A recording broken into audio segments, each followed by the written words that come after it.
Bismillahirrahmanirrahim. Alhamdulillahirabbil alamin.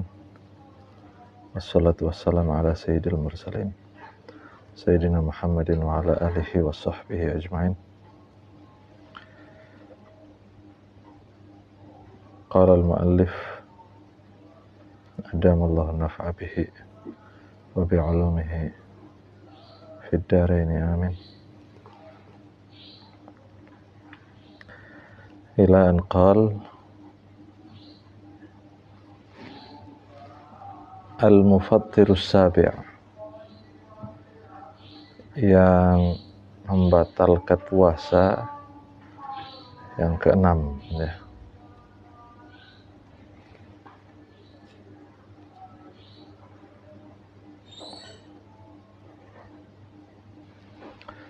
Al-mufattirus sabi' al-istimna', ay talabu khurujil mani imma biyadihi au biyadi halilatihi au bifikrin au nadharin in alimal inzala fihima au bimudaja'atin.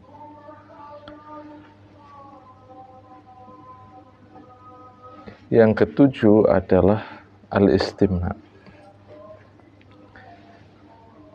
yaitu onani.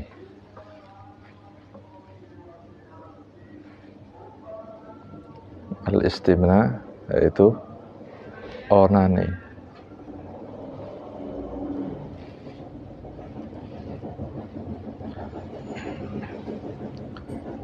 Ai talabu khurujil mani,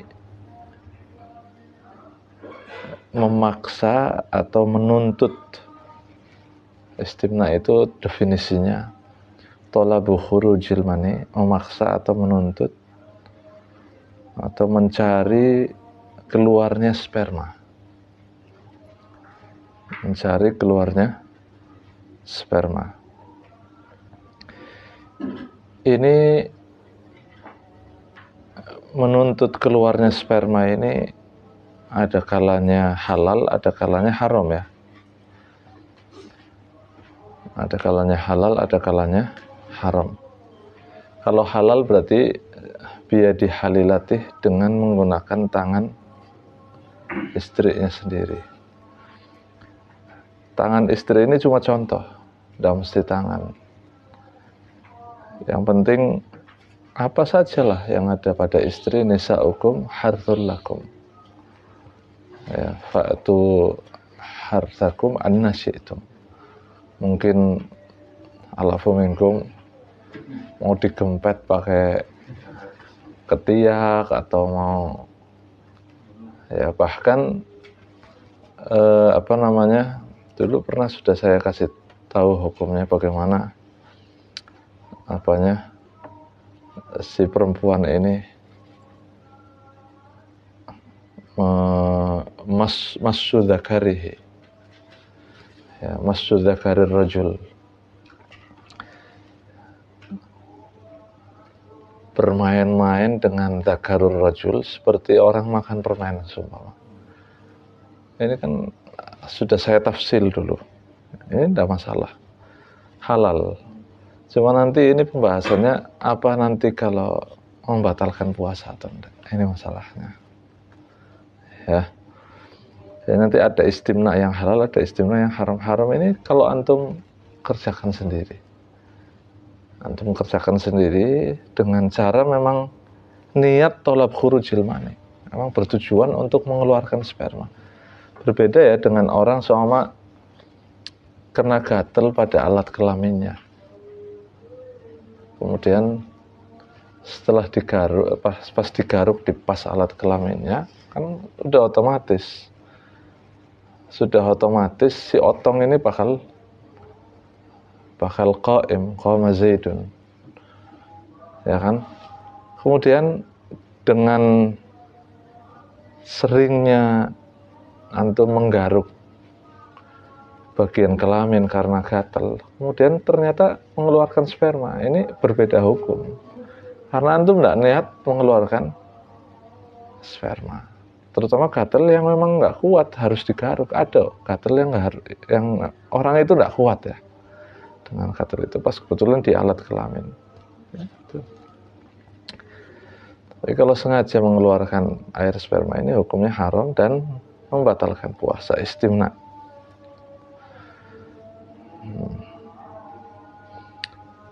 Wa khulasatu, yang jelas itu ya, imma biyadihi, ada kalanya dengan tangannya sendiri, au biyadi halilati, atau dengan tangan istrinya, au bifikrin, atau dengan berhayal.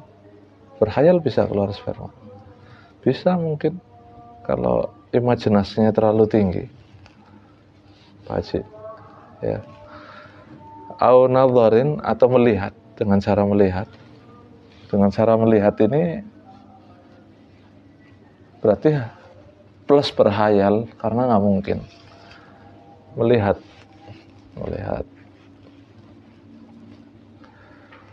in alimal inzal fihima, dengan berhayal atau melihat, jika dia tahu dengan berhayal itu atau melihat itu ngerti, terbiasa bakal mengeluarkan sperma.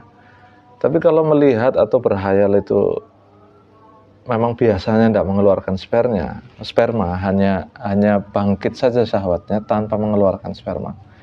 Ini kalau ini tidak masalah ya, maksudnya tidak masalah gini, artinya kalau inzal tidak membatalkan puasa, karena biasanya tidak mengeluarkan sperma, mungkin karena saat itu mungkin yang dilihat terlalu bahenol apa gimana, wallahu alam, akhirnya jadi keluar sperma, ini tidak membatalkan puasa. Tapi kalau min adatihi, biasanya kalau melihat atau melihat atau berhayal itu mengeluarkan sperma, ini tidak boleh berhayal, dan kalau keluar sperma batal puasa. Au bimudhaja'atin, tahu mudhaja'ah, gelelengan karo wong wadon. Mudhaja'ah apa, gempulingan, tahu gimana saya menerjemahkan bahasa Indonesianya itu ya, kelon tapi gitu ya, digoyang-goyang. Beda kalau kelontok ya. Ini tidak mesti sama perempuan ya, mudhaja'ah ma'al guling juga mungkin, sama guling, gempulingan gitu, akhirnya keluar. Ini sama ya. Fa idza anzala fi ihda hadhil halat batala shaumuh, maka jika mengeluarkan sperma dengan salah satu dari keadaan tadi yang saya sebutkan, batala shaumuh, maka puasanya batal. Jelas ya? Nanti ada beberapa perincian, nanti saya sebutin. Fayubtilu fi halatain, berarti khulasah masalah khurujil mani, kesimpulan dari perkara keluarnya sperma, ada kalanya membatalkan, ada kalanya enggak. Berarti fayubtilu fi halatain, membatalkan dengan dua perkara, pada dua keadaan. Pertama bil istimna, dengan istimna berarti memang dia memang bertujuan mengeluarkan sperma. Ini pakai cara apa saja membatalkan puasa ya, mutlak ini. Bi ayyi kaifiyah, dengan cara apa saja ya, dengan cara apa saja membatal, karena dia sudah bermaksud mengeluarkan sperma ya. Sekalipun dengan bifikrin atau nadhar ya, kalau sudah niatnya mengeluarkan sperma, membatalkan puasa. Sudah gosetnya tujuannya mengeluarkan sperma ya, jangan antum la taqtar bi qauli man yaqul annal istimna ghairu mubtilin lis-shaum. Ada sebagian, kalau antum buka YouTube, sebagian ustadz yang mengatakan istimna itu tidak membatalkan puasa. Antum jangan tertipu sama pendapat itu ya. Ya, itu yang pertama, istimna ya, mutlak ini, bi ayyi kaifiyah. Pokoknya kalau bertujuan istimna sudah. Wa idza basyara imra'atahu min ghairi ha'il, menyentuh istrinya min ghairi ha'il, tanpa penghalang. Ini niat mengeluarkan sperma atau enggak membatalkan puasa. Karena memang dilarang. Antum lagi puasa, kemudian antum mendatangi istri antum, ya, enggak bertujuan istimna, enggak. Cuma digesek-gesek saja seumpama. Ya, kalau keluar spermanya batal. Karena memang mahal khurujil mani. Memang tempat halal mengeluarkan sperma di istri. Jadi kalau antum menyentuh ya ada kebebasan di situ. Ini kan kalau puasa tidak dianjurkan. Dan hati-hatilah antum kalau selain bulan Ramadan, syahwatnya antum sama istri beda dengan di Ramadan. Karena asyaiton khabith. Setan itu khabith. Mungkin di lain bulan Ramadan, antum memandang istri antum biasa, terutama pengantin lawas. Pengantin lama biasa saja, mungkin butuh perjuangan untuk menghidupkan itu. Tapi kalau di puasa itu beda ya.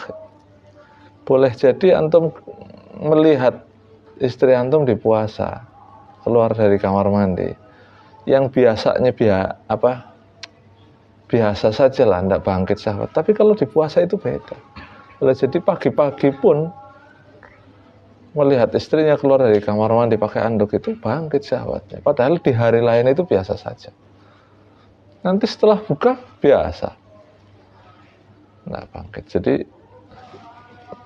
setan itu ya menginginkan manusia itu nggak mampu ya. Jelas ya.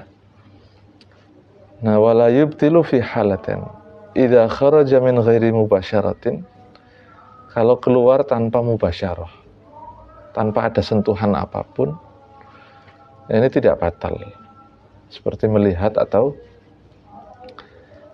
berhayal dengan syarat tidak terbiasa keluar dengan sebab itu. Tapi kalau biasanya memang pasti keluarnya, kalau berhayal ini jelas batal.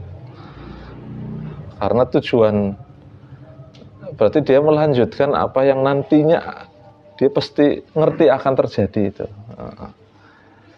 Dia sudah ngerti kalau berhayal biasanya mengeluarkan sperma. Kalau sudah tahu seperti itu harusnya dihindari enggak? Nah ini kok malah dilanjutkan, berarti ada gosed ya, ada tujuan ke sana.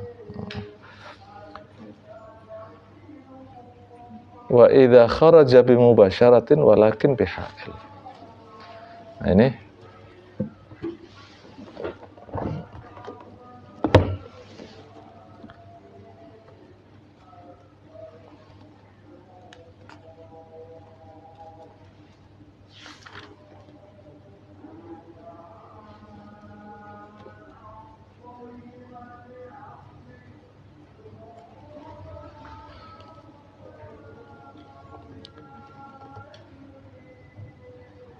jadi hasilnya intinya kalau istimna mufattirun mutlaqan. Ya, secara mutlak kalau ada tujuan istimna berarti ya bahkan di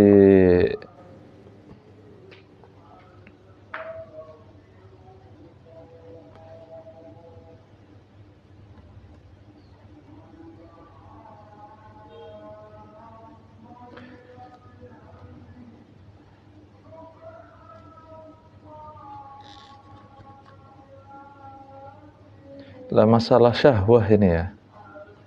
Kalau keluar sperma tidak syahwat bagaimana? Ada keluar sperma tidak syahwat.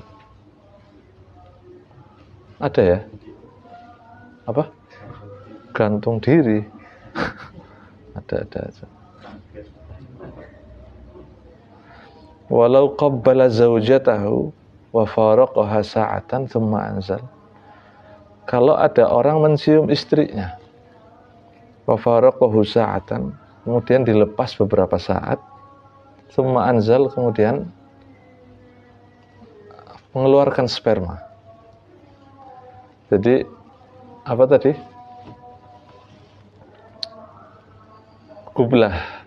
Qabbala zaujatahu, mencium bahkan lebih dalam dari mencium ya, pertemuan bibir dan bibir ini takbil ya, kublah. Ini wa faraqaha sa'atan, kemudian dia dilepas beberapa saat. Tsumma anzal, setelah dilepas itu baru mengeluarkan sperma. Nah, ini dilihat, kalau syahwahnya mustashibah, kalau syahwatnya lanjut, artinya tidak turun dulu zakarnya antum. Barangnya antum tidak turun dulu kemudian lanjut, enggak. Tapi zakarnya tetap berdiri, artinya di otaknya itu masih murojaah, masih berlanjut. Ya. Wa dzakar qa'im, dan zakarnya masih berdiri hatta anzal, kemudian keluar aftar, batal. Tapi kalau sempat turun artinya syahwahnya ghairu mustashibah. Syahwahnya tidak berlanjut, sempat turun dulu, mungkin ada tamu. Assalamualaikum kan turun. Ya, mungkin ada mertuanya.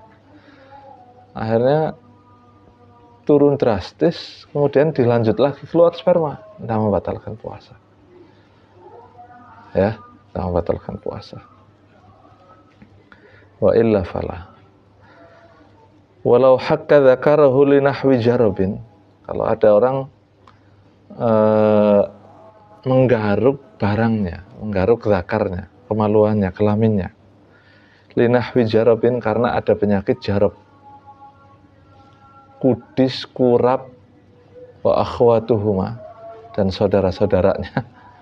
Ya, fa anzal, kemudian di saat menggaruk dia keluar sperma, menyebabkan lam yuftir halal asah. Ya. Kecuali kalau biasanya apa? Kalau menggaruk keluar sperma. Ya. Tapi ini jangan buat andalan ya. Nanti kalau ada gatel terus antum lanjutkan, sudah tidak gatel dilanjut tetap batal ya. Jadi ini tafsirnya harus ngerti. Soalnya nanti anak terangkan begini, khawatirnya buat andalan, terutama asyabab, ya, terutama anak-anak muda ini.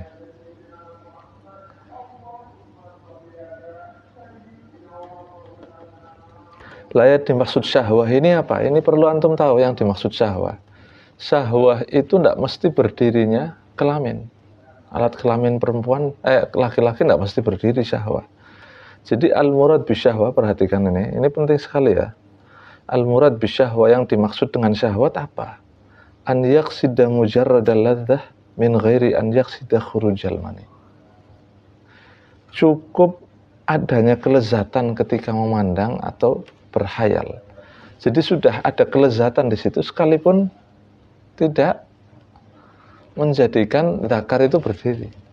Hanya manggut-manggut saja seumpama Mas Juli.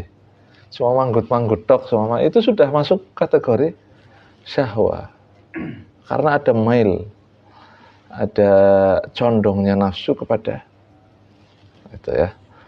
Wa illa kana istimna'an wa huwa mufattirun mutlaqan kama alim. Pokoknya kalau ada syahwat itu ya begitu ya, sekalipun tidak berdiri zakarnya, tahu-tahu keluar sperma, batal puasanya. Kalau ada tujuan apa? Istimna.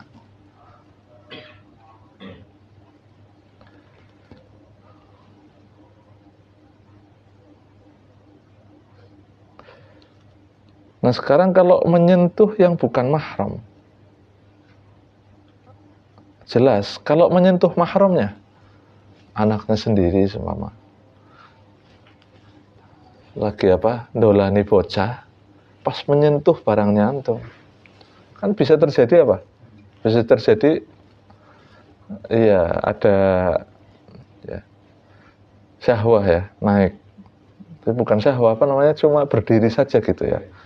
Tapi ya masuk kategori syahwah. Ini bagaimana? Kalau tidak ada tujuan istimna, mesti jelas, yang jelas nggak ada tujuan istimna di situ. Kemudian anzal lam yuftir, tidak membatalkan puasa. Ya, tidak membatalkan puasa.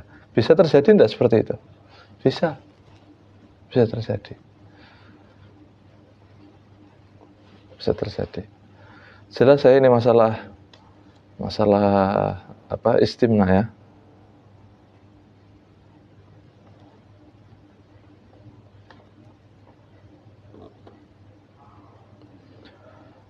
Wal mar'ah mithlu dzalik, dan perempuan sama.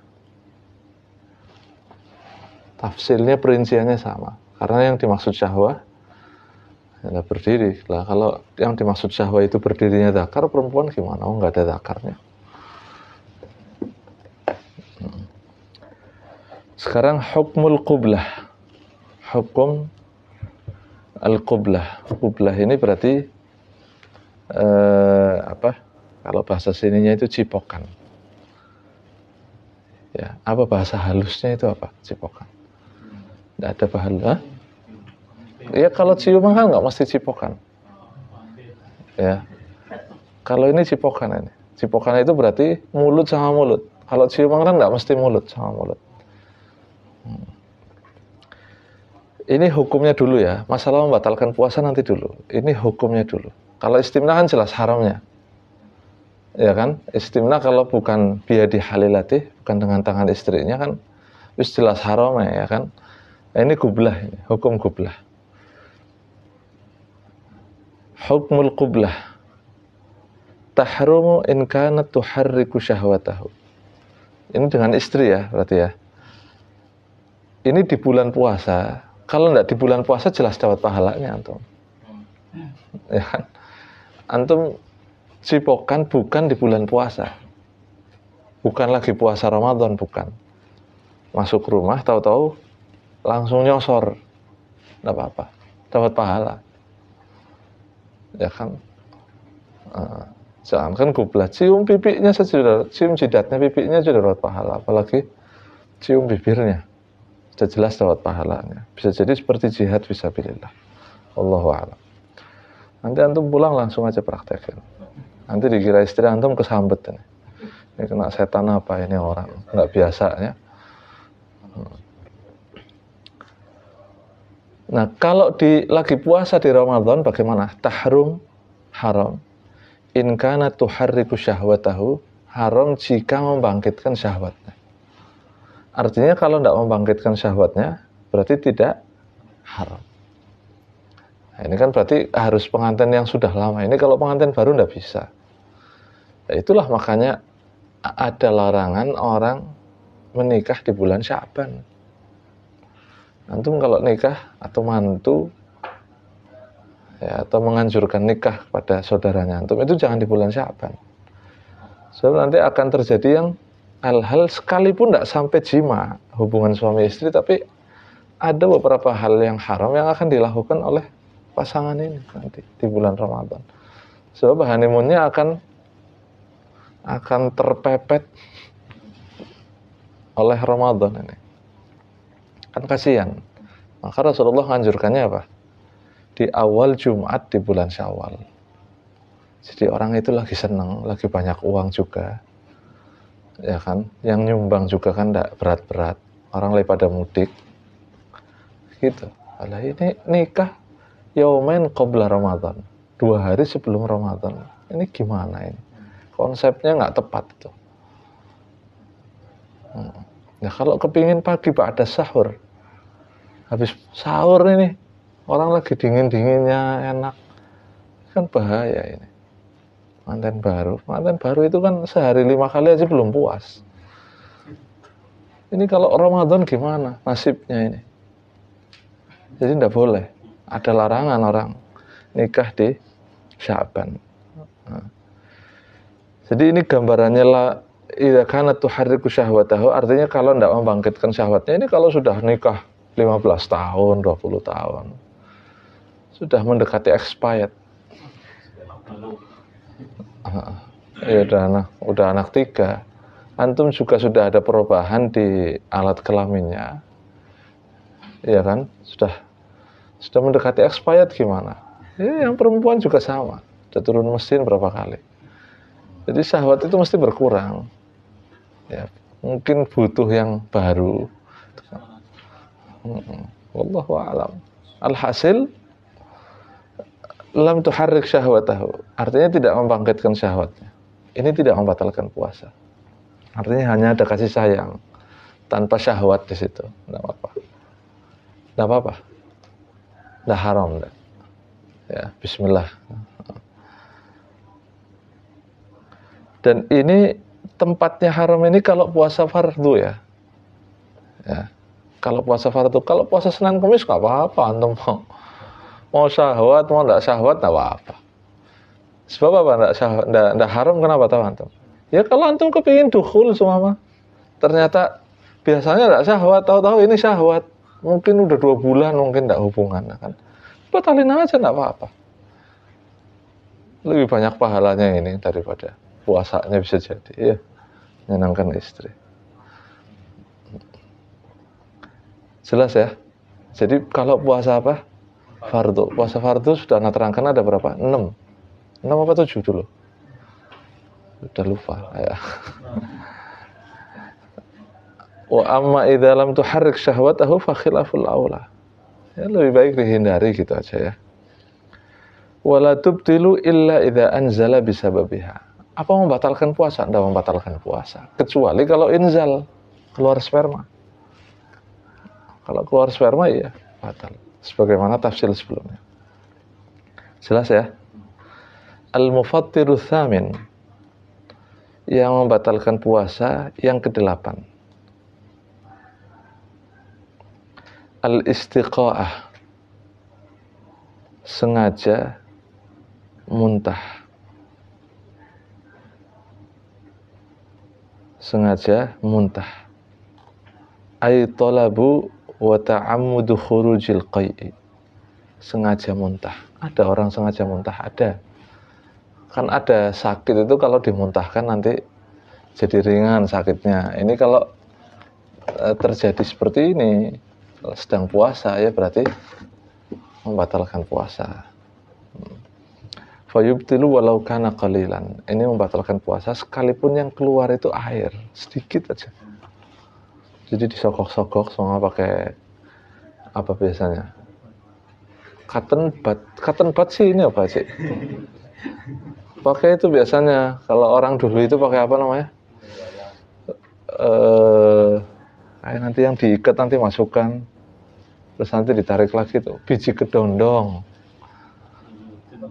Ya, biji kedondong yang masih kecil itu loh kan? Ya. Kenapa? Belaker kayak habis itu ya kayaknya lambungnya. Nah ini alhasil pakai cara apa saja, pokoknya sengaja dimuntahkan yang ada dalam perut, sekalipun keluarnya air, sekalipun sedikit, ini membatalkan puasa. Sekalipun tujuannya untuk meringankan penyakitnya, tetap membatalkan puasa. Nah, tapi kalau muntah tidak sengaja bagaimana?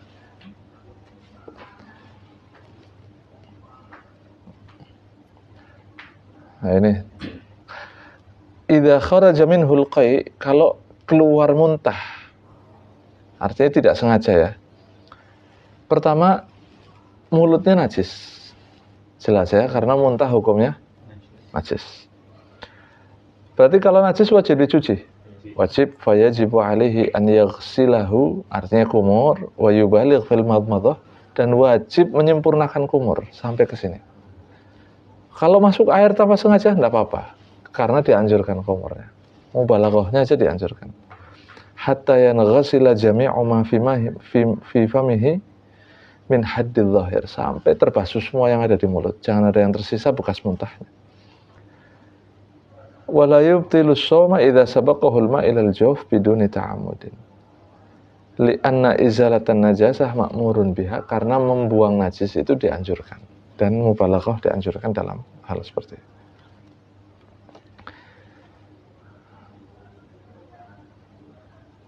Nah, artinya kalau tidak dicuci mulutnya, setelah muntah nggak dicuci, nelen ludahnya, batal nggak puasanya? Batal, karena ludahnya najis. Jadi begitu muntah langsung kumur, mubalaghah fil madmadah, wajib ya, wajib mubalaghah fil madmadah, kemudian suci. Ketika dikumur kemasukan air sedikit nggak apa-apa, tapi kalau kemasukan air segelas ya batal, karena nggak mungkin nggak sengaja. Kemasukan air segelas itu namanya sengaja minum namanya. Nah sekarang apa yang dimaksud muntah ini? Wal qai'u, apa itu muntah? Huwa at-ta'amul ladzi ya'udu ba'da mujawazatil halqi walau ma'an, walau lam yataghayyar ta'muhu wala launuhu. yaitu makanan ya, atau minuman alladzi ya'udu ba'da mujawazatil halqi, yaitu yang kembali ke batas zahir, yaitu kha, makhrajul kha, setelah dia masuk ke batas batin. Walaupun baru masuk loh, baru sini. Mungkin makan terlalu kenyang sampai sini nih. Sampai udah sini nih, makanannya udah mentok di sini. Jadi kalau dikasih minum itu keluar. Karena sudah mentok sih. Luber deh. Terlalu full nih. Ya. Ini makan 3 mangkok soto, Pak Haji. Ya, ini kalau minum sudah keluar, ini membatalkan puasa loh ya. Membatalkan puasa. Iya, kalau keluar lagi sekalipun air. Baru masuk loh tadi. Ini baru masuk keluar lagi. Batal puasa. Ya, batal puasanya. Jelas ya? Kalau ketelan lagi batal puasanya. Jadi jangan sampai keluarnya muntah itu tidak membatalkan puasa, kecuali kalau sengaja mengeluarkan muntah. Kalau tidak sengaja mengeluarkan muntah, keluar buru-buru kumur yang penting. Kalau sudah kumur, sudah antum telan ludah, tidak apa-apa. Tapi kan kalau tadi modelnya seperti itu, baru masuk keluar itu biasanya nanti akhirnya langsung masuk lagi ya. Iya kan? Biasanya kan antum pernah nggak ngerasain gitu? Loh, ini ada kerasanya dikit. Sudah kerasa muntahnya ada di mulut, udah masuk lagi. Itulah makanya orang sahur jangan banyak-banyak. Tidak boleh. Dianjurkan nanti di sunnah nusom ada. Sunnah-sunnah ketika puasa, sunnah-sunnah sebelum puasa itu. Ya waktu sahur sunnahnya gimana? Ini sahur sampai tidak bisa berdiri, ini gimana? Mau berdiri itu saking fullnya itu perutnya. Ya. Wa huwa at-ta'am alladzi ya'udu ba'da mujawazatil halqi. Halqi itu ini berarti apa? Kerongkongan. Walau ma'an sekalipun air. Walau lam yataghayyar ta'muhu wala launuhu, walau launuhu. Sekalipun tidak berubah. Airnya itu masih murni air. Ya, masih pH-nya masih tinggi. Tidak ada perubahan di sifat airnya, itu belum ada. Belum bau kecut, belum rasanya juga masih ajeg. Batal. Apa? Dinamakan muntah. Adapun batal atau enggak nanti tergantung disengaja atau enggak gitu ya. Masuk lagi atau enggak, sengaja atau enggak itu. Jelas? Ya, selesai. Yang membatalkan puasa kita sudah selesai. Jadi ada 8, mabuk perjalanan enggak apa-apa. Yang penting enggak sampai iya, minum air jelas. Enggak sampai menyengajakan muntah. Soalnya kadang orang mabuk kan pengen muntah kan. Pengen dimuntahkan sengaja supaya hilang mabuknya gitu kan. Ini kalau sengaja muntah ya batal. Ya. Kalau ziarah wali songo ya berarti jangan bulan Ramadan. Ya. Ya, ada seorang mabuk perjalanan itu banyak. Ini nanti insya Allah siha wa afiyah. Pertemuan depan berarti masalah aqsamul iftar bi'atibari ma yalzamu bisababihi arba'atun. Jadi pembagian iftar membatalkan puasa. Kemudian setelah batal apa yang diwajibkan? Ada yang wajib fidyah saja, tidak wajib qadha. Ada yang wajib qadha tanpa fidyah. Ada yang wajib dua-duanya. Ada yang tidak wajib la qadha wala fidyah. Tidak ada qadha, tidak ada fidyah. Nanti insyaallah pada pertemuan berikutnya. Wallahu a'lam bishawab.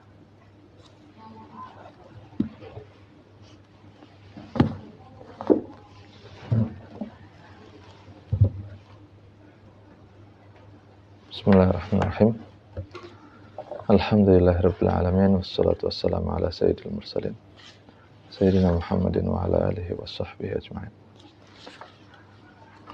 Qala al-Imam al-Ghazali rahimahullahu ta'ala wa adamallahu nafa bihi wa bi'ulumi fid darain amin.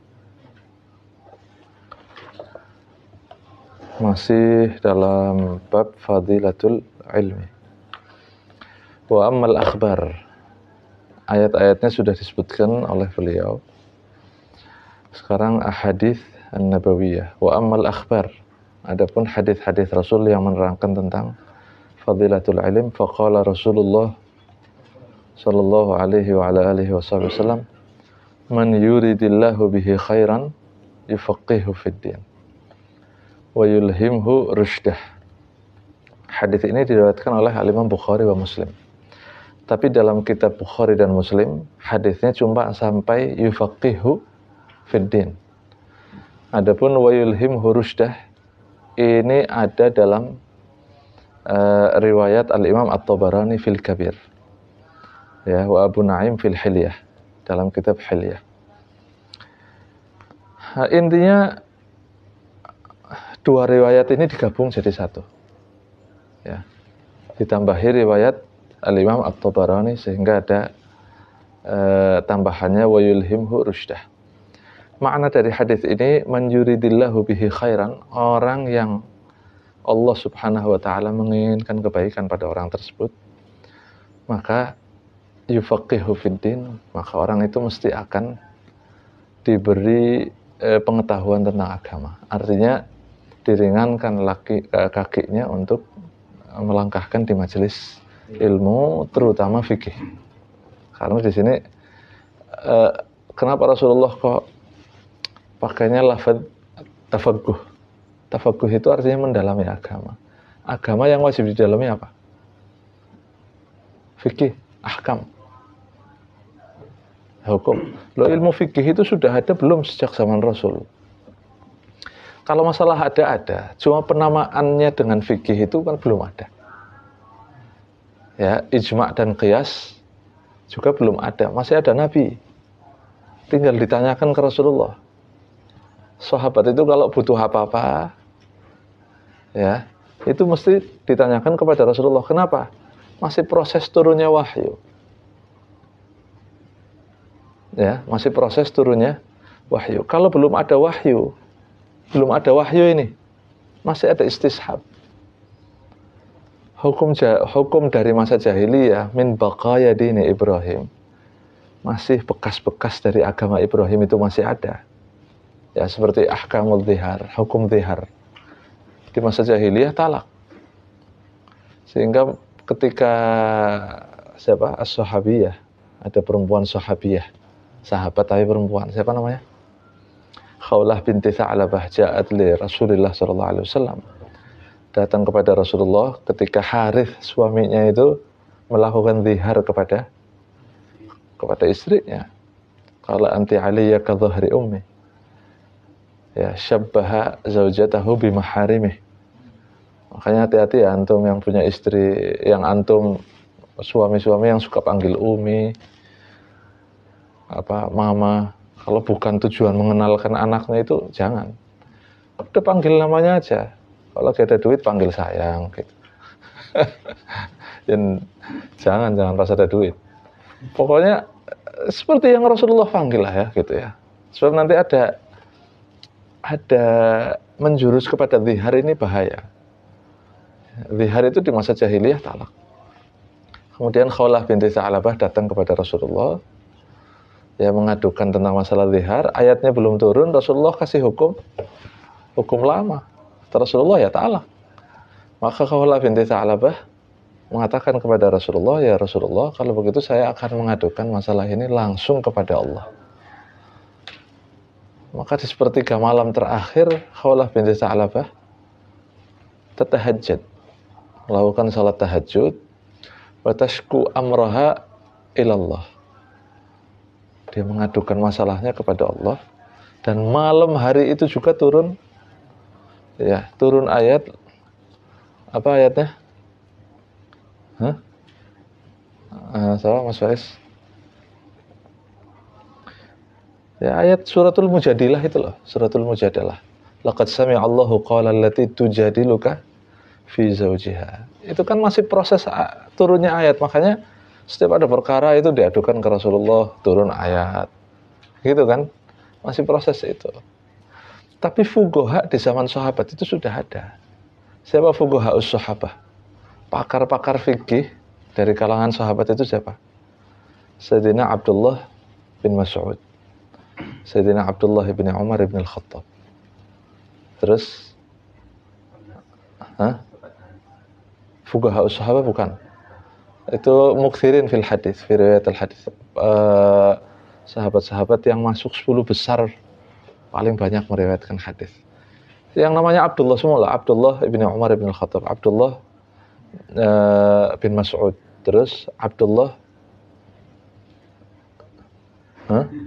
Ibnu Umar, Ibnu Mas'ud, terus Ibnu siapa lagi?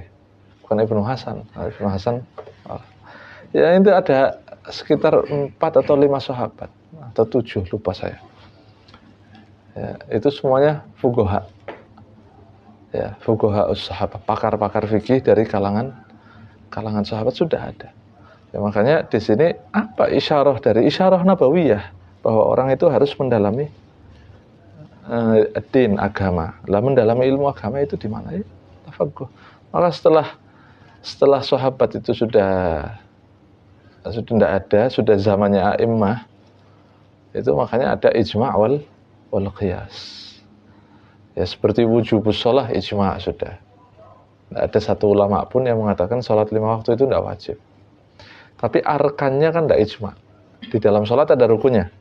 Ada di rukunnya itu ada sebagian rukun, ada sebagian a'immah tidak mewajibkan rukun tertentu.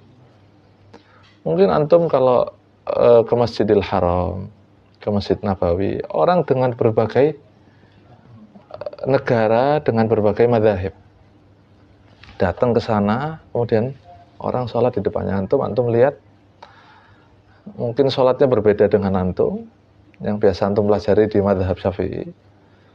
Ya, karena di madzhab seperti madzhab Hanafi tidak ada al-julus baina sajdatain. Duduk di antara 2 sujud itu bukan syarat, bukan min arkanis sholat, tidak masuk rukun sholat. Dalam madzhab Syafi'i dinamakan rukun qasir, rukun pendek. Artinya kalau antum panjang-panjang duduk di antara 2 sujud bisa batal sholatnya. Tidak boleh panjang-panjang. Di i'tidal tidak boleh panjang-panjang. Kenapa? Disyariatkan hanya untuk sebagai pemisah antara 2 sujud. Maka di madzhab al-Imam Abi Hanifah tidak mewajibkan al-julus baina sajdatain. Cukup ada pemisah antara 2 sujud sudah. Tidak harus dengan duduk. Lah kalau antum belajarnya cuma Syafi'i dan tidak punya maklumat dalam mazhab lain, artinya orang bakal nyalahkan orang. Ini gimana orang sholat seperti ini?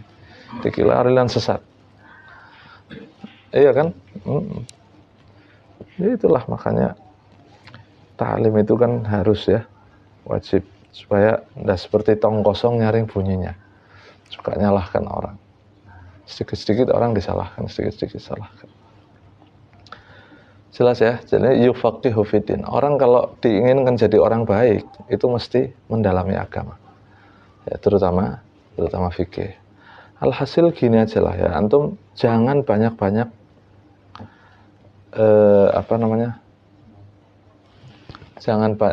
gunakan waktunya antum itu untuk ta'lim.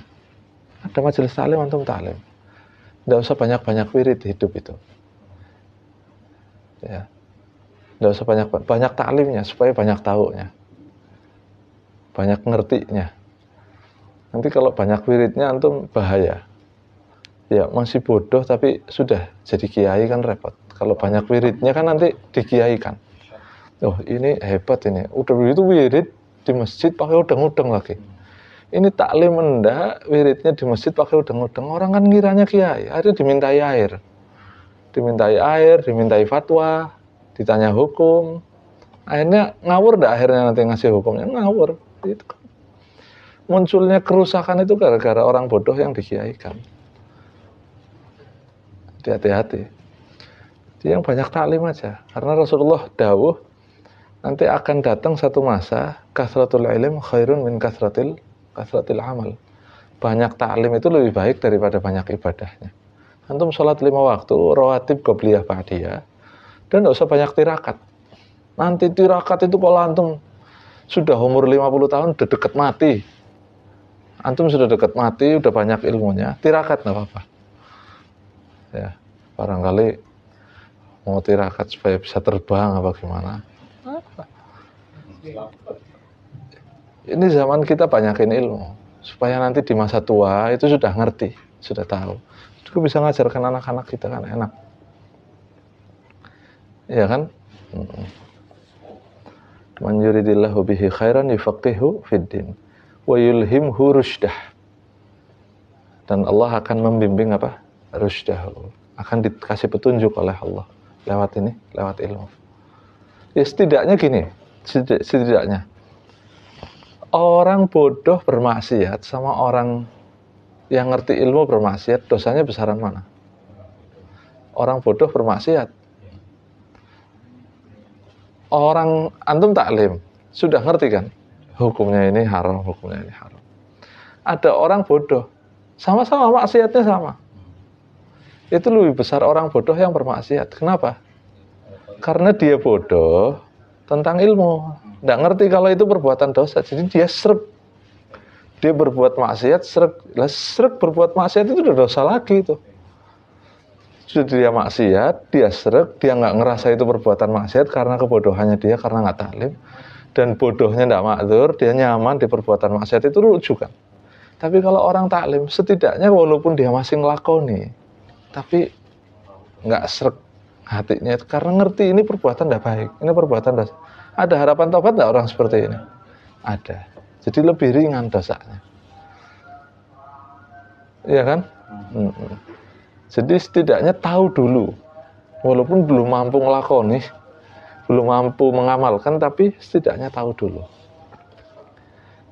Ini fadilatul ilm ya. Fadilahnya ilmu itu bisa menjadikan orang baik. Akhlak itu bisa berubah, secara otomatis bisa berubah. Yang asalnya ghalid, syadid, ya pemarah, berubah. Ya. Jelas ya? Ya, wallahu a'lam bishawab.